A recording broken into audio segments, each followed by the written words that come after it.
The following story has been brought to you by StoriesToInspire.org.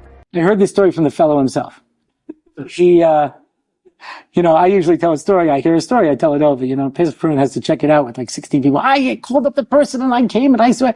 I hear a story, I tell it over. This one I happen to have actually heard it from the guy, so I know it's true. Yeah.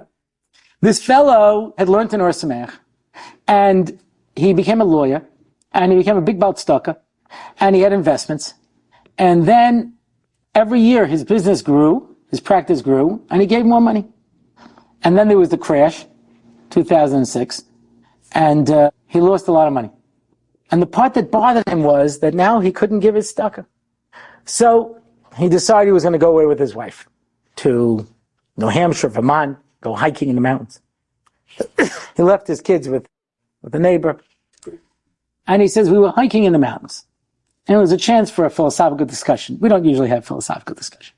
And I said, I'm so upset. Because when I was in Or Sameach, they said that the Chazal says, when it comes to tzedakah, Hashem says you can test me. If you give your tzedakah money, I guarantee you'll always have your parnos and it'll always grow. And I always gave my tzedakah. I was meticulous. I kept records. I always gave the tzedakah. And now my business went down. How can that be? The Chazal say, you can test me on this. So his wife said, well, there are things we don't understand, there are things we don't get, or that. And he says, no. It says about this, you can test me. I guarantee it. It's a guarantee. It's not maybe it's this, maybe that.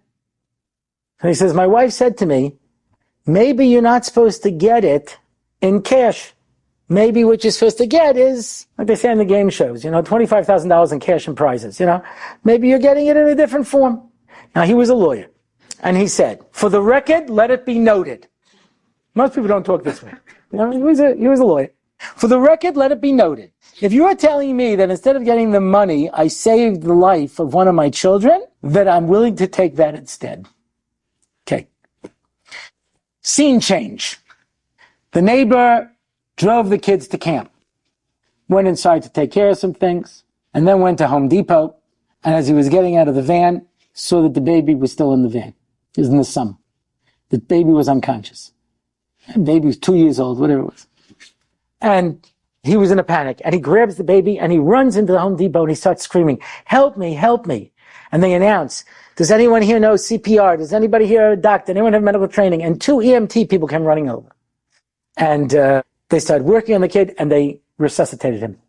And they called an ambulance, and they bring the kid to the ambulance. They bring him to the hospital. He says, I'm a personal injury lawyer. I'm telling you that, I may have my numbers wrong, but it was something like anybody who's lower than 12 on whatever the scale is, it's considered like, brain damage forever. My kid was 6.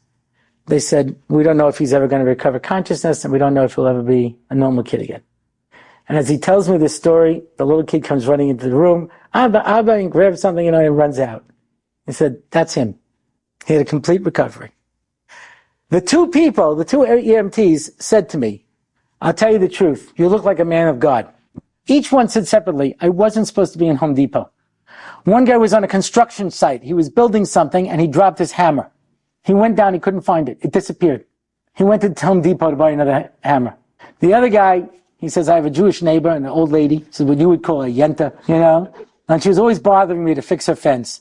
So today I took off from work and I came down to Home Depot to buy the stuff. We should not have been there when they brought your child in. He didn't get any of these phone calls because he was up in the mountains. He didn't have reception. When he came down, he saw all the messages. And it suddenly occurred to him. He estimated the time and he realized that when they found the baby in the van, it was the same time that he said, let it be noted for the record, if instead of getting it in cash, I would save the life of one of my children, then I'll take that instead. HaKadosh Baruch Hu runs the world. And he's got a great track record. That's what he was trying to say. For about 6,000 years, he's been running the world and he knows what he's doing. We live with the Emunah every day because we believe in the sun even when it's not shining. We understand that HaKadosh Baruch Hu is there with us no matter what happens. Enjoyed this story? Come again. Bring a friend. StoriesToInspire.org